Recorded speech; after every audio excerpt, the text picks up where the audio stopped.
Hi guys, I am NK. Welcome to DG family. देखिए, जो हमारा लास्ट लेक्चर हुए हैं उनमें हमने जो टिग्नोमेट्रिक रेशियोज़ है उनके बारे में स्टडी किया। टिग्नोमेट्रिक रेशियोज़ का यूजेस क्या है, टिग्नोमेट्रिक रेशियोज किस तरीके से फाइंड आउट करते हैं, कॉम्प्लीमेंट्री एंगल्स क्या होते हैं और आपस में टिग्नोमेट्रिक रेशियोज़ में रिलेशंस क्या रहते हैं, इनके बारे में स्टडी किया था। जैसे इनका रेसिप्रोकल रिलेशंस रहता है, साइन थीटा हुआ है वो कोसेक थीटा के रेसिप्रोकल के इक्वल होता है, कोट थीटा है वो टेन थीटा के रेसिप्रोकल के इक्वल होता है, कोस थीटा है वो सेक थीटा के रेसिप्रोकल के इक्वल होता है। ये पढ़े थे हमने।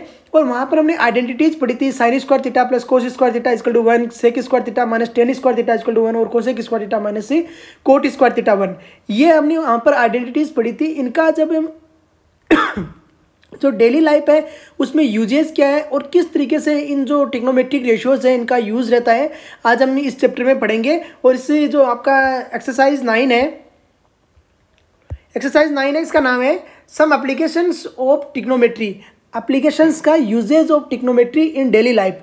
देखिए, अर्लियर डेज क्या था कि जब कैलकुलेटर वगैरह नहीं हुआ करते थे, कंप्यूटर वगैरह नहीं हुआ करते थे, तो क्या होते हैं जैसे स्टार्स के बीच में डिस्टेंस फाइंड आउट करना है या किसी भी दो जो एस्ट्रोनट्स होते थे तो वो क्या है कि दो पिंडों के बीच में या किसी भी डिस्टेंस फाइंड आउट करना या कुछ भी फाइंड आउट करने के लिए टिग्नोमेट्री रेशियोज का यूज़ होता था।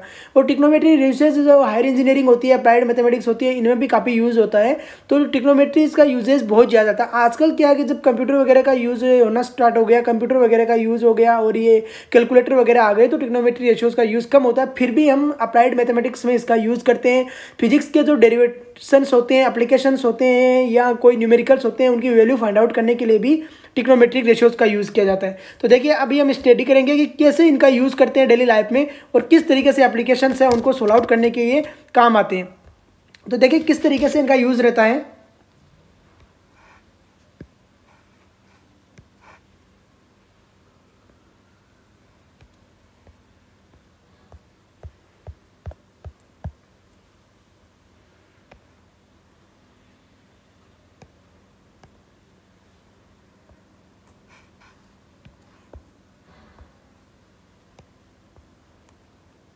देखिए, अगर आपको कहीं पे एंगल ऑफ एलिवेशन वगैरह दिया हुआ रहता है और एंगल ऑफ एलिवेशन वगैरह दिया रहता है और हाइट्स एंड डिस्टेंस वगैरह फाइंड आउट करने के लिए बोलता है, तो किस तरीके से इन टिग्नोमेट्रिक रेशियोज का यूज़ होता है ये आपको मैं यहाँ पे बताऊँगा। देखिए, ये मान लिया कोई हॉरिजॉन्टल लाइन है। क्या है? कोई हॉरिजॉन्टल लाइन है। ये कोई आपको बिल्डिंग दे रहा है या कुछ भी दे रहा है, कोई टावर दे रहा है या कुछ फ्लैग दे रहा है, कुछ भी दे रहा है, और इस यहाँ पर आप खड़े होकर देख रहे हो इसको। तो जो यहाँ पर जो एंगल बनता है इसे बोलते हैं एंगल ऑफ एलिवेशन। क्या बोलते हैं? Angle of elevation. Angle of elevation, ठीक है। ये हो गई लाइन ऑफ साइट। यहाँ से देख रहा है ना, तो ये हो गई line of site, line of site. और ये हो गई जो ए बी, मान लिया ये ए है, ये बी है और ये सी है। तो ए बी क्या हो गई? हॉरिजॉन्टल लाइन हो गई। बी सी क्या है? इसकी हाइट है। और ए सी क्या है कि जो हाइपोटेन्यूज है वो क्या है? लाइन ऑफ साइट है। तो इसके ऊपर जो भी टिग्नोमेट्रिक रेशियोज होते हैं उनको यूज़ करके हम आंसर फाइंड आउट करते हैं। अब देखिए, अगर यहाँ पर एक एंगल इस तरीके से हो, अगर हॉरिजॉन्टल लाइन इसको लेने लग जाए, हॉरिजॉन्टल लाइन इसको लेने लग जाए, तो ये हो जाएगा एंगल ऑफ डिप्रेशन। क्या हो जाएगा? Angle of depression, DEPRESSION, depression. इन्हें हिंदी में बोलते हैं अनुमान कोण और उन्नयन कोण। और ये जो ऊपर वाली है वो क्या है? हॉरिजॉन्टल लेवल है। अगर इसको हॉरिजॉन्टल लेवल लेते हैं तो हॉरिजॉन्टल। अब देखिए, ये पैरेलल लाइन है, ये भी पैरेलल लाइन है, तो ये वाला एंगल और ये वाला एंगल, एंगल ऑफ एलिवेशन और एंगल ऑफ डिप्रेशन, दोनों ऑलवेज इक्वल भी रहते हैं। ये भी ध्यान देके चलना यहाँ पे। तो इनका यूज़ करते हैं और इन आंसर्स को, क्वेश्चंस को फाइंड आउट करते हैं। तो देखिए, हम जो न्यूमेरिकल्स हैं, आपके क्वेश्चंस हैं, उनको सोल्व आउट करेंगे तो आपको और ज़्यादा क्लैरिफाई हो जाएगा यहाँ से कि किस तरीके से क्वेश्चंस को सोल्व आउट करते हैं और किस तरीके से आंसर फाइंड आउट करते हैं। तो देखिए, फर्स्ट क्वेश्चन क्या बोल रहा है? ए tower stands vertically on the ground. A tower stands vertically on the ground from a point on the ground which is 15 meter away from the foot of the tower. The angle of elevation of the top of the tower is found to be 60 degree. Find the height of the tower. तो देखिए किस तरीके से इसको solve out करते हैं। Solution,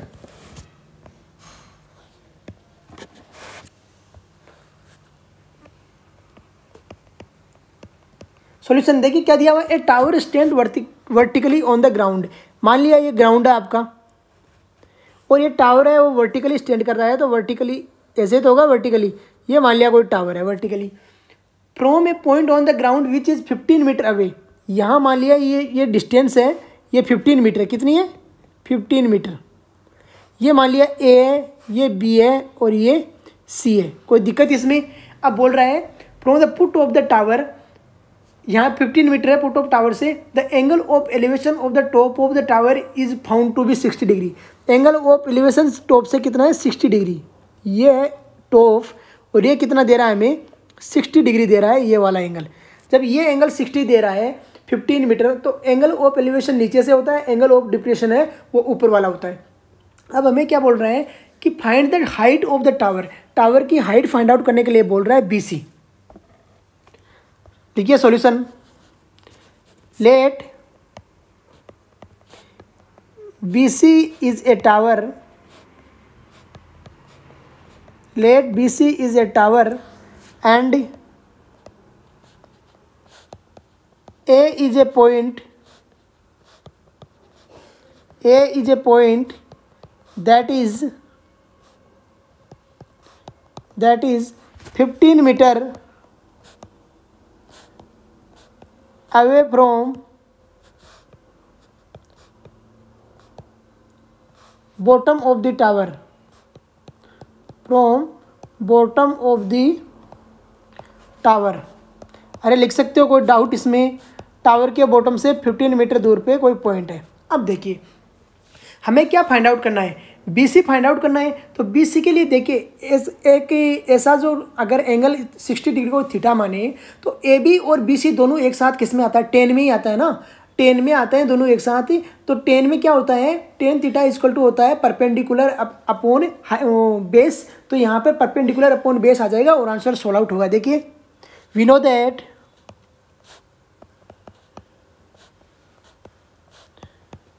that tan theta is equal to perpendicular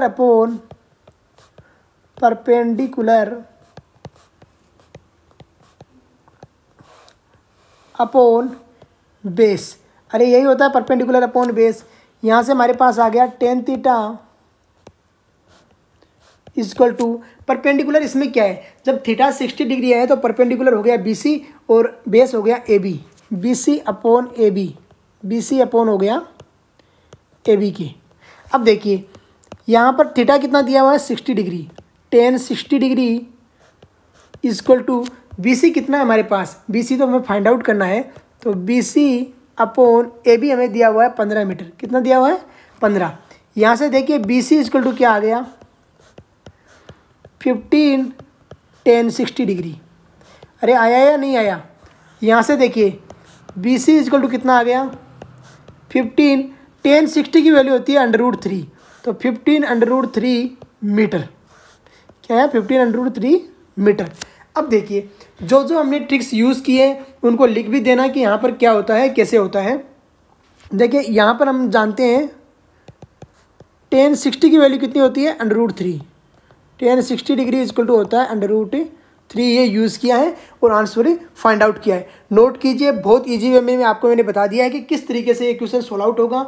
यहाँ पे बस आपको tan थीटा की जो ट्रिग्नोमेट्री रेशियोज है वो ऑपरेट करना है और आंसर फाइंड आउट करना है। नेक्स्ट क्वेश्चन देखिए क्या बोलता है। सबसे पहले इनमें डायग्राम ही बनेगा। नेक्स्ट क्वेश्चन बोल रहा है an electrician has to repair an electric fault on a pole of height 5 metre, she needs to reach a point 1.3 metre below the top of the pole to undertake the repair work. What should be the length of the ladder that she should use which when inclined at an angle of 60 degree to the horizontal would enable her to reach the required position? Also, how far from the foot of the pole should she replace the foot of the ladder?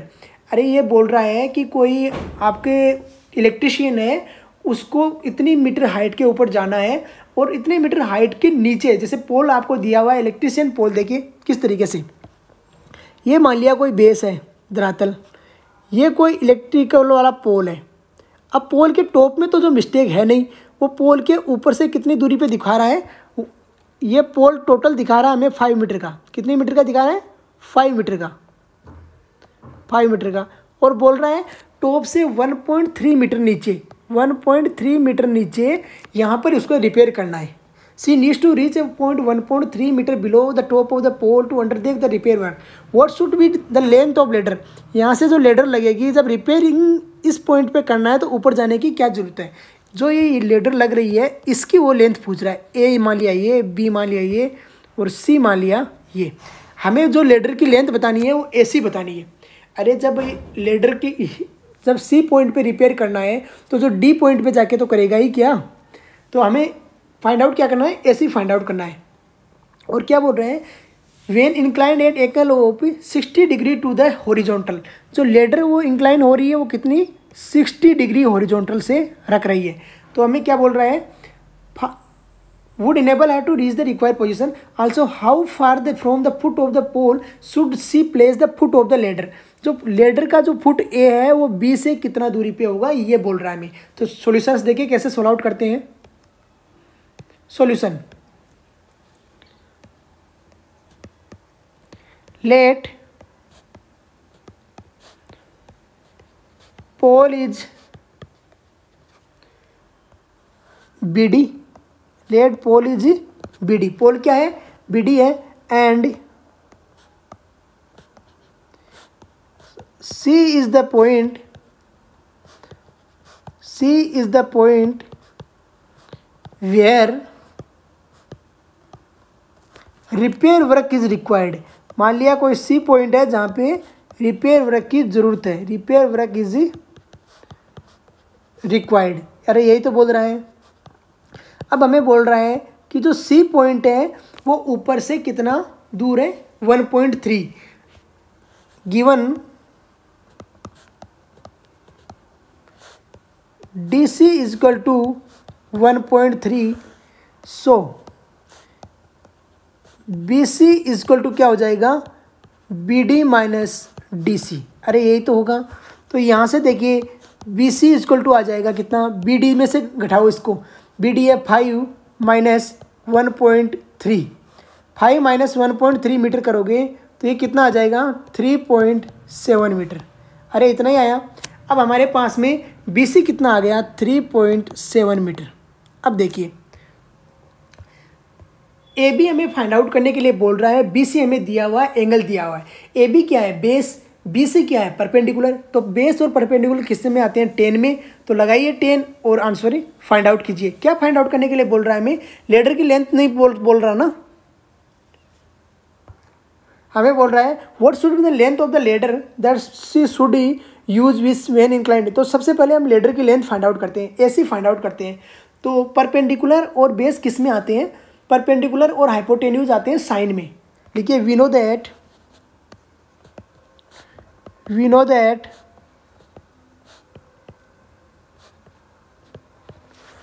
Sign theta is equal to perpendicular upon hypotenuse. अरे perpendicular upon hypotenuse होता है ना, तो यहाँ पे perpendicular क्या है, perpendicular है बी सी और हाइपोटेन्यूज है ए सी। परपेंडिकुलर क्या है, बी सी, हाइपोटेन्यूज है ए सी। तो ये आ जाएगा sine 60 is equal to B C upon A C. अरे यही आएगा। हमें ए सी फाइंड आउट करना है, तो A C is equal to आ जाएगा sine 60 degree into B C. अब देखिए यहाँ से A is equal to sine 60 की वैल्यू कितनी होती है, साइन 60 की वैल्यू होती है √3/2, √3/2 into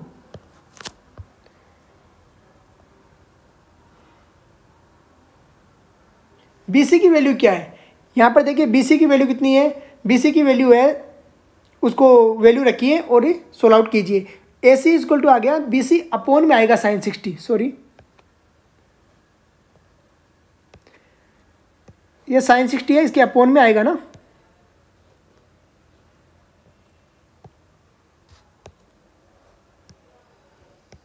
upon sine 60 cross multiplication से अपॉन में आएगा ये साइन 60 डिग्री। अब देखिए बी सी की वैल्यू हमारे पास में जो दी हुई है वो दी हुई है 3.7 इंटू साइन 60 की वैल्यू होती है √3/2, √3 नीचे 2 ऊपर। यहाँ से इसको सोल्व आउट करते हैं तो a इक्वल टू आ गया। जब √3 से ऊपर नीचे मल्टीप्लिकेशन कराओगे तो ये बन जाएगा 3 × 2 × √3/3। अरे यही बनेगा। यहाँ से देखिए √3 की वैल्यू होती है 1.73, तो इसे मल्टीप्लिकेशन कराते हैं 3.7 × 2 × 1.73 अपॉन में 3। अब देखिए कितना आता है, 3.7 को मल्टीप्लिकेशन करवाए 1.73 से, तो ये देखिए आपके बुक के अनुसार a इक्वल टू आ गया 4.28 मीटर। यही आएगा क्या, मल्टीप्लिकेशन करा के देखिए ये क्या आया, AC इक्वल टू आप लिखोगे so the length of ladder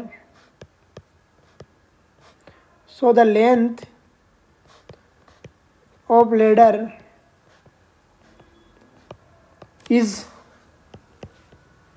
4.28 metre.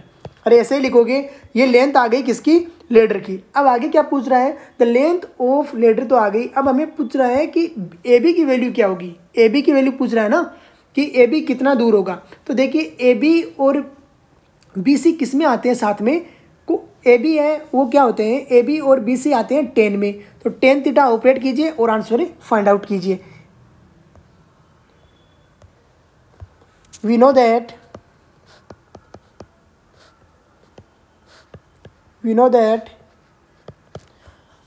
tan theta equal to होता है परपेंडिकुलर अपॉन में बेस। अरे यही होता है परपेंडिकुलर अपॉन बेस। अब देखिए परपेंडिकुलर कितना है BC और बेस कितना है AB, तो BC अपॉन AB। हमें फाइंड आउट क्या करना है AB, तो यहाँ से देखिए AB इक्वल टू आ जाएगा BC अपॉन tan 60 डिग्री। अरे 60 है ना थीटा की वैल्यू, तो यहाँ से आ जाएगा AB इक्वल टू BC की वैल्यू कितनी है, BC की वैल्यू है 3.7, तो 3.7/3 और यहाँ से जो आएगी वैल्यू 3.7 × 1.73 अपॉन 3, और जब इसको सोल्व आउट करोगे तो ये 2.14 मीटर के अप्रोक्सीमेट वैल्यू आएगी। तो इस तरीके से आप सोल्व आउट करोगे तो ए बी की वैल्यू कितनी आ गई 3.7। तो आप लिखोगे therefore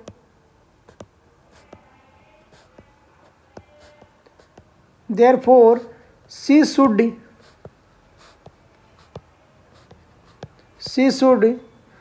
place the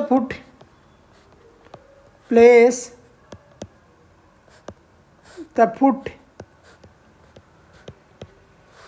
of the ladder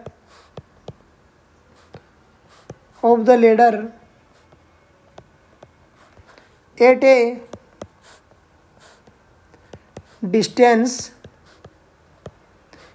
distance of 2.14 metre from the pole. Total लिखोगे इस तरीके से ये सोल्व आउट होगा। आई थिंक यू अंडरस्टैंड कि किस तरीके से इस क्वेश्चन के आंसर फाइंड आउट होंगे। देखिए इसमें क्या किया है कि जो वैल्यू हमने फाइंड आउट की है वो वैल्यू पुट कर दी है और आंसर फाइंड आउट कर लिए। जो 10 की वैल्यू 60 हमने लास्ट लेक्चर में फाइंड आउट की थी, तो वो डायरेक्ट यहाँ पे पुट कर दिया है। तो जो वैल्यूज़ हमने पुट की है उनको नोट डाउन भी कीजिए। यहाँ पे फर्स्ट हमने यहाँ पे लगाया है tan 60 की वैल्यू कितनी होती है, tan 60 डिग्री इक्वल टू होता है √3। फिर कौन सी वैल्यू रखाई है हमने, sin 60 की वैल्यू कितनी होती है, sin 60 की वैल्यू होती है √3/2। sin 60 डिग्री इक्वल टू होती है √3/2। तो ये दोनों वैल्यू हमने पुट की है और आंसर फाइंड आउट किया है। नोट डाउन कीजिए, बहुत इंपॉर्टेंट क्वेश्चन है बोर्ड के हिसाब से। नेक्स्ट क्वेश्चन है, an observer 1.5 metre tall is 28.5 metre away from a chimney. The angle of elevation of the top of the chimney from her eyes is 45 degree. What is the height of the chimney. बहुत important question है किस तरीके से solve out होगा, थोड़ा सा इसमें presence of mind रखना है, अदरवाइज आंसर गलत हो जाएगा इसका। सॉल्यूशन देखिए, सबसे पहले जो क्वेश्चन रहते हैं इनका डायग्राम ही हमें बनाना है। सबसे पहले रहेगा बेस, नीचे क्या रहेगा, बेस। बोल रहा है एन ऑब्जर्वर 1.5 मीटर टाल, ये ऑब्जर्वर मान लिया कोई है और इसकी लेंथ हमें दे रही है 1.5 मीटर, यही बोल रहा है। Is 28.5 metre away from a chimney, 28.5 metre away मान लिया यहाँ तक है, ये है 28.5 मीटर, ये चिमनी से दूर है। The angle of elevation of the top of the chimney, ये मान लिया कोई चिमनी है और इसका टॉप ये है। अब इसकी आई साइड से ले रहा है तो यहाँ से होगा ना प्रेजेंट, अरे आई साइड ऊपर ही होती है, पैरों में तो आंखें होती नहीं है किसी के, तो यहाँ से ये एंगल कितना दे रहा है एलिवेशन, ये दे रहा है 45 डिग्री, कितना दे रहा है 45 डिग्री। अब हमें बोल रहा है what is the height of the chimney, chimney की हाइट हमें पूछ रहा है। जो चिमनी की हाइट है टोटल, वो हमें बोल रहा है कि चिमनी की टोटल हाइट कितनी होगी, ये हमें पूछ रहा है। तो देखिए सबसे पहले तो यहाँ पर अगर ये हमने ए मान लिया, ये बी मान लिया, ये सी मान ली, ये डी मान लिया और ये ई मान लिया, कोई डाउट यहाँ तक। अब देखिए जो ए ई है यहाँ पर सॉल्यूशन में लिखिए और आंसर फाइंड आउट करते हैं। Let A E is an observer and BC D is a chimney, अरे यही है चिमनी, यही तो होगा। Here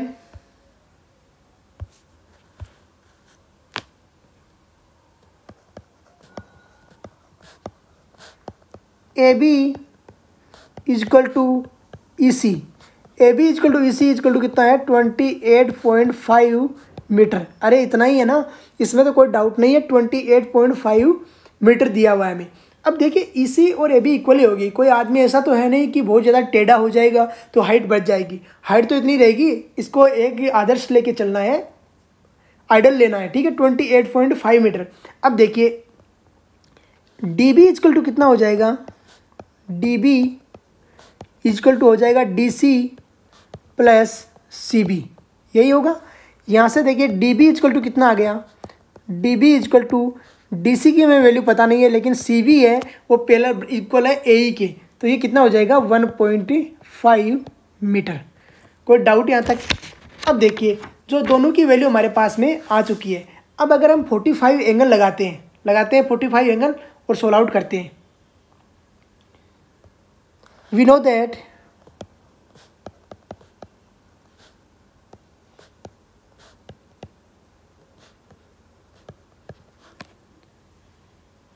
that tan theta equal to होता है परपेंडिकुलर अपॉन बेस, अरे यही होता है tan थीटा इक्वल टू क्या होता है परपेंडिकुलर अपॉन बेस। अब यहाँ देखिए परपेंडिकुलर क्या है DC, जब आप एंगल जो ट्रिग्नोमेट्रिक रेशियो लेते हो, ट्राइंगल लेते हो DEC, तो यहाँ पर DC क्या हो गया perpendicular. We know that in triangle DEC, ये ऐसे लीजिए DEC, तो परपेंडिकुलर क्या हो गया DC अपॉन बेस हो गया EC, अरे यही हो गया। अब यहाँ से देखिए tan theta tan 45 degree is equal to आ गया DC अपॉन EC की वैल्यू हमारे पास है कितनी 28.5 मीटर, अरे यही है। यहाँ से देखिए क्या मिलता है DC is equal to 28.5 metre into 1045 की वैल्यू 1 हो गई, तो DC आ गई कितनी 28.5 मीटर। अब देखिए जो चिमनी की हाइट है वो क्या है DB, the height of chimney, the height of chimney is क्या है DB, dB। Now dB is equal to क्या है, dB इजकल टू है dB प्लस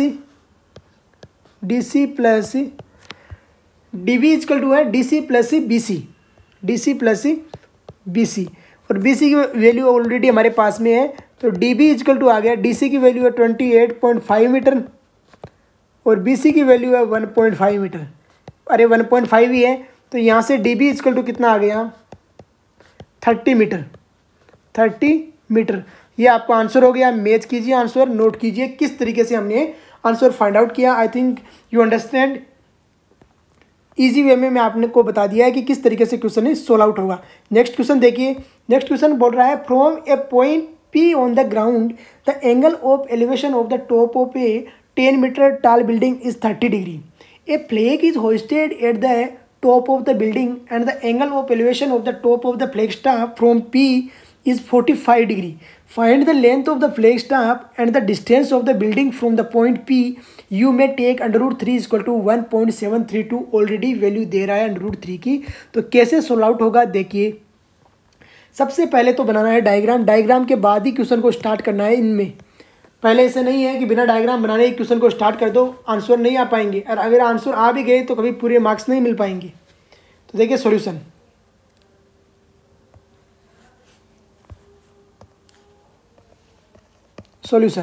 सबसे पहले क्या बोल रहे हैं कि देखिए सबसे पहले तो हॉरिजॉन्टली आएगा, जो धरातल है वही। इसके बाद बोल रहा है कोई बिल्डिंग है, तो बिल्डिंग ये मान लिया कोई बिल्डिंग है, ले लिया बिल्डिंग। अब ये बोल रहा है ये बिल्डिंग तो यहीं तक है, बिल्डिंग तो ऐसे ही तो होगी, ये मान लिया बिल्डिंग है। अब बिल्डिंग के ऊपर क्या है कि एक कोई फ्लैग है, ये मान लिया कोई बिल्डिंग के ऊपर फ्लैग है, झंडा लहरा रहा है, ये मान लिया कोई फ्लैग है। अभी देखिए क्या बोल रहा है from a point P on the ground the angle of elevation of the top of a 10 metre tall building is 30 degree. जो बिल्डिंग की हाइट है वो कितनी दे रहा है, 10 मीटर। यहाँ से यहाँ तक बिल्डिंग की हाइट कितनी दे रहा है हमें, 10 metre.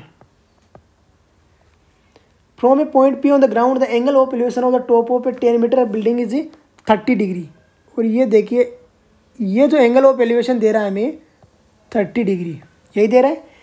A flag is hoisted at the top of the building and the angle of elevation of the top of the flag staff from P is 45। इसी P पॉइंट से ये 45 है, कितना है 45, ये कितना बन रहा है 45 degree.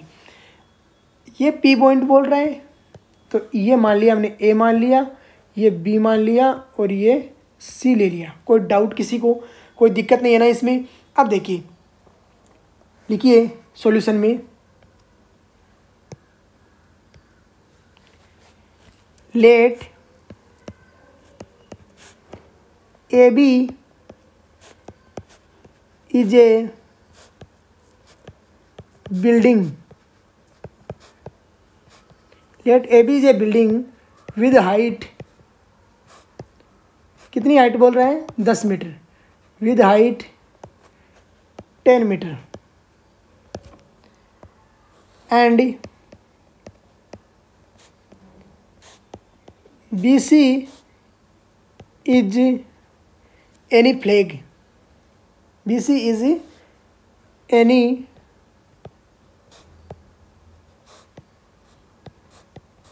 Flag on AB। BC है कोई फ्लैग है किस पे, AB कोई बिल्डिंग है उसके ऊपर। अब देखिए हमने मान लिया कि BC अक्स है, क्या है एक्स। लेट लेंथ ऑफ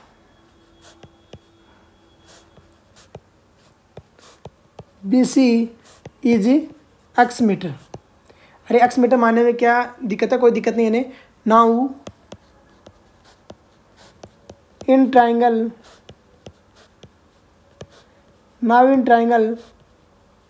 सबसे पहले ट्राइंगल कौन सा लेते हैं, PAB में। Now in triangle PAB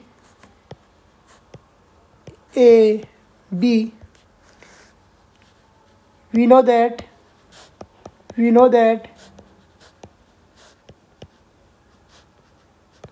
tan theta equal to क्या होता है, tan थीटा इक्वल टू होता है परपेंडिकुलर अपॉन बेस। अरे यही होता है परपेंडिकुलर अपॉन बेस। तो यहाँ देखिए जो ट्राइंगल में PAB में लगाते हैं, टेन कितना दिया हुआ एंगल 30 डिग्री, तो टेन 30 डिग्री इक्वल टू कितना हो जाएगा, इसके लिए 30 डिग्री के लिए जो परपेंडिकुलर है वो BA, AB upon PA, AB upon PA। यहाँ से देखिए तो 1030 है तो इसकी वैल्यू कितनी होती है, अरे 1030 की वैल्यू कितनी होती है, यहाँ सोल्व आउट करता हूँ। 1030 की वैल्यू होती है 1/√3, तो 1/√3 इक्वल टू आ गया 10 अपॉन AP, और यहाँ से AP इक्वल टू आ जाएगा 10/√3, सॉरी 10√3 आ गया, अरे यही आ गया, AP इक्वल टू आ गया 10√3। अब दूसरे वाले से जब ट्राइंगल में लगाते हैं, इन ट्राइंगल, जो ट्राइंगल कौन सा लेते हैं PAC में, in triangle PAC, triangle PAC में क्या हो जाएगा 1045 डिग्री इक्वल टू हो गया क्या, परपेंडिकुलर अपॉन बेस। परपेंडिकुलर क्या हो जाएगा, अब इसमें परपेंडिकुलर जो आएगा वो बन जाएगा 10 + x, 10 के साथ में x भी ऐड हो जाएगा, 10 + x upon PA, 10 + x upon AP। यहाँ से AP इक्वल टू आ गया 10 + x।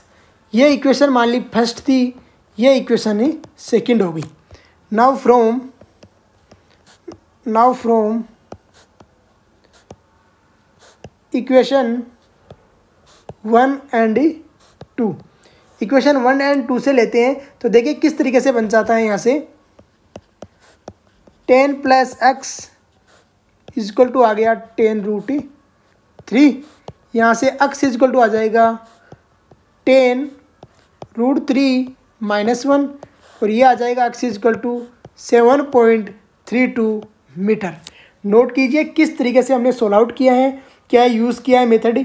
आपकी बुक का जो मेथड है वो यूज़ नहीं करो, अगर इस तरीके से करना चाहो तो ऐसे भी हो सकता है। बुक में क्या थोड़ा सा कॉम्प्लिकेट रहता है, वहाँ पे थोड़ा सा अंडरस्टैंड नहीं कर पाओगे कैसे सोल्व आउट करना है। तो आई थिंक यू अंडरस्टैंड आओगे किस तरीके से इस क्वेश्चन को आप सोल्व आउट करोगे। तो देखिए नेक्स्ट क्वेश्चन क्या बोल रहा है, the shadow of a tower standing on a level ground is found to be 40 metre longer when the sun's altitude is 30 degree then when it is 60 degree. जब 60 degree हो जा रही है तो 30 से क्या हुआ है कि 40 मीटर लॉन्ग जो उसकी शेडो जा रही है, ये बोल रहा है find the height of the tower, tower की हाइट बोल रहा है फाइंड करने के लिए। तो इसी तरीके से ये भी क्वेश्चन होगा, सेम मेथड लगेगा। सॉल्यूशन देखिए, सॉल्यूशन लेट, सॉल्यूशन क्या करोगे, मान लिया ये कोई फ्लोर है ये तो, और ये कोई टावर है, इस टावर की शेडो यहाँ तक थी। अब जब सन का एलिवेशन ज़्यादा हो रहा है तो जो है वो शेडो है वो यहाँ तक पहुँच गई। जब 30 डिग्री थी तभी, जब 60 डिग्री थी तब यहाँ तक थी शेडो, और जब 30 है तो यहाँ तक पहुँच गई। अब ये क्या है, जो ये कितनी बोल रहा है कि 40 मीटर बढ़ गई, 40 मीटर बढ़ गई। और अब क्या बोल रहा है, when it is the find the height of the tower, हमें क्या फाइंड करना है, टावर की हाइट फाइंड आउट करना है। तो मान लिया ये A है, ये B है, ये C मान लो और ये D मान लो। हमें क्या फाइंड आउट करना है, AB। तो लिखिए और सोल्व आउट कीजिए। Let AB is any tower,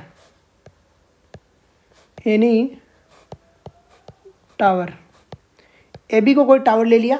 अब देखिए हमें AB फाइंड आउट करना है, तो in triangle now in triangle DBA आपने मान लिया DA है वो अक्स है, क्या है लेट, यहाँ पर लेट भी कर लो, लेट DA इक्वल टू मान लिया अक्स कर लिया। इन ट्राइंगल DBA क्या होगा, tan थीटा इक्वल टू होता है परपेंडिकुलर अपॉन बेस। अरे यही होता है परपेंडिकुलर अपॉन बेस। यहाँ से आपको क्या मिलेगा, यहाँ से यहाँ पे मिलेगा 60 डिग्री इक्वल टू परपेंडिकुलर हो गया AB और बेस कितना हो गया एक्स। अरे एक्स हो जाएगा ना, जो D है वो एक्स मान रहे हैं, तो यहाँ से AB इक्वल टू कितना आ जाएगा ए बी इजकल टू आ गया x अंडर रूट 3। अरे ए बी इजकल टू कितना आ गया x अंडर रूट 3, यही आया। ये equation first they low. Now in triangle, जो बड़ा वाला ट्राइंगल है कौन सा है, CBA या ABC। Now in triangle ABC tan 30 degree, sorry 30 करना है, 10 16 नहीं करना। Present body absent mind. tan 30 degree is equal to क्या हो गया, परपेंडिकुलर अपॉन बेस। और यहाँ परपेंडिकुलर कितना है, यहाँ परपेंडिकुलर सेम ए बी है और बेस कितना हो जाएगा, जो 40 है वो ऐड हो जाएगा किसके साथ में, एक्स के साथ में। तो कंप्लीट जो ए सी है वो क्या है 40 प्लस एक्स है। तो यहाँ से आ जाएगा ए बी इजकल टू कितना आ जाएगा, अंडर रूट 3 अपॉन 40। कितना आएगा A B is equal to, find out कीजिए। ए बी इजकल टू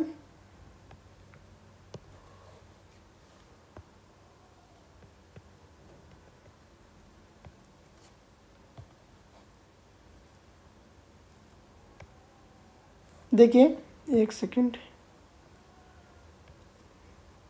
यहाँ से देखिए, यहाँ पर आप A B upon 40 plus x, A B upon 40 plus x is equal to आएगा 1 अपॉन अंडर रूट 3। अरे यही आएगा। यहाँ से देखिए ए बी इजक्वल टू आ जाएगा 40 plus x upon under root 3। अरे यही आएगा।